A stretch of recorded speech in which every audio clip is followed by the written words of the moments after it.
Let us now spend a little bit more time on the 5G RAN.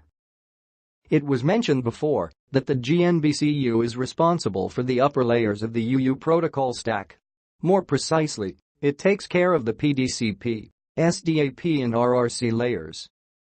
SDAP or Service Data Adaptation Protocol is a new protocol with 5G that primarily takes care of quality of service. The XN interface interconnects a GNBCU to another CU. This XN interface is used, among other things, to enable faster handover and better intercell operation in general. The GNBDU, on the other hand, takes care of the RLC, MAC and most importantly of the PHY layer. Each distributed unit typically contains more than a single cell. One typical setup would be that a single DU consists of 3 sectorized cells, each one covering a 120-degree sector. Let us now focus a little bit more on the term functional split and reveal its different meanings. One meaning is depicted here and relates to the split of functions between the CU and the DU.